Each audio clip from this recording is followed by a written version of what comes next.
Magandang araw mga kakutsero. Ito na naman po ang inyong lingkod na si Jigs na magbibigay sa inyo ng giya ngayong araw ng linggo. Ngayon po ay November 17 at meron po tayong 7 magagandang karera. Ang start time po natin dito ay alas 2 ng hapon. At dito natin makikita yung mga best 3-year-old in the land today. No? Maglalaban-laban sila mamaya dyan sa race number 3. No? Cast your votes, no? Pili na po kung sino ang nakukursunadahan yung magaling sa laban na yan, no?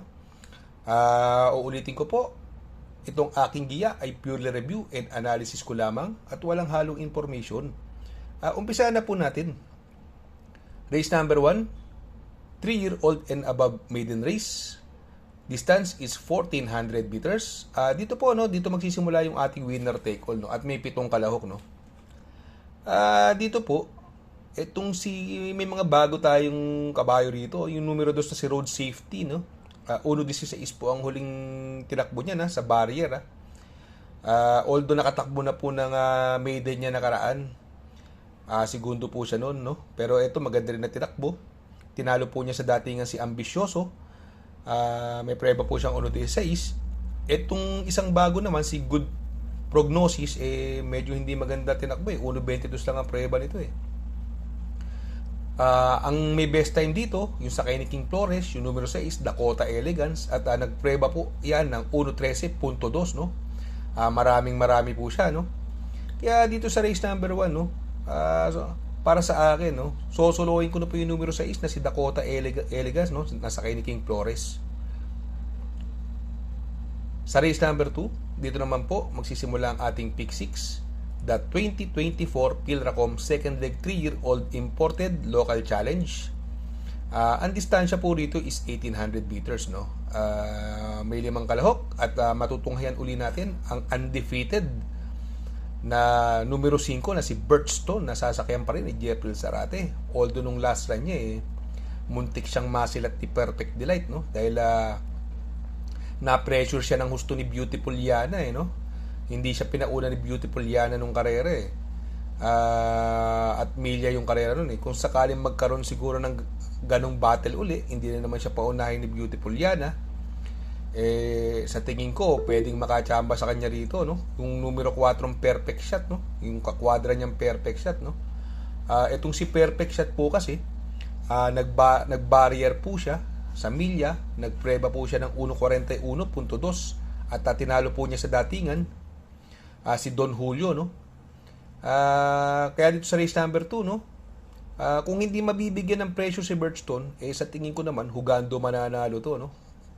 Malayong mananalo, no?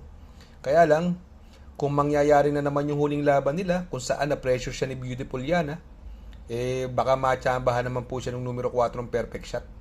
Kaya dito sa race number 2, no, ang pili ko po rito, doon ako sa numero 5, Birchstone.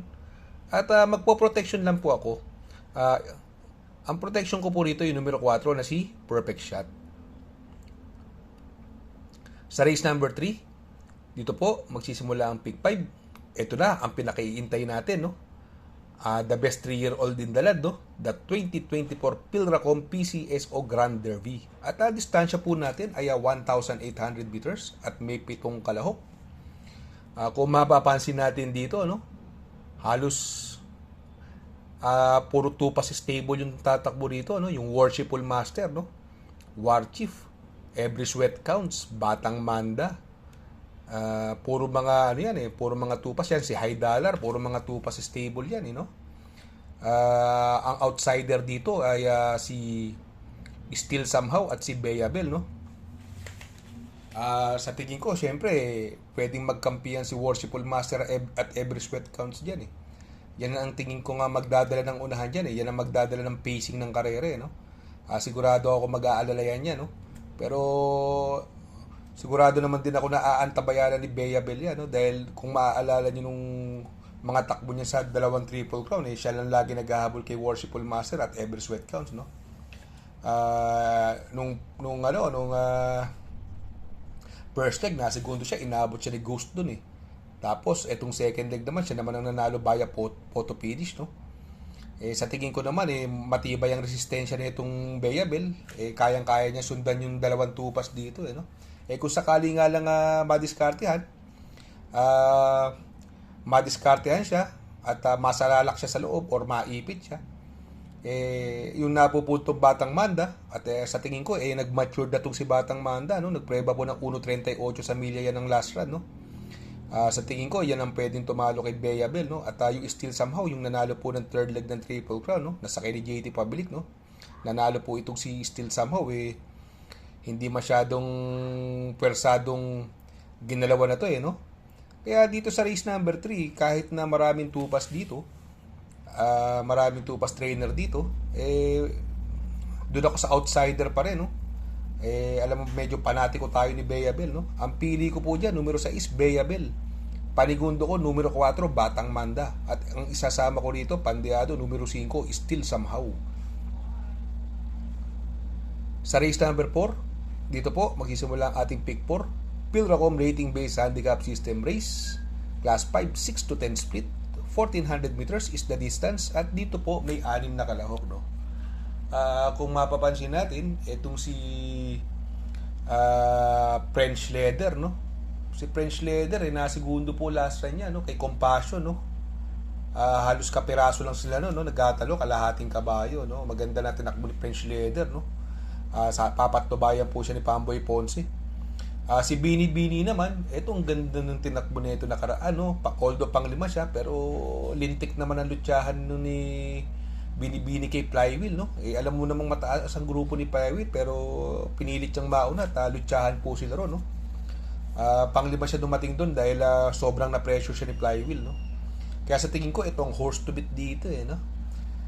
Kung sakaling magkaroon naman ng pressure kay Sky Plus, mula kay Sky Plus, ayun nga, pwedeng dumating si French Leather, si I Love Mati, Headstrong, at si Pendant, no?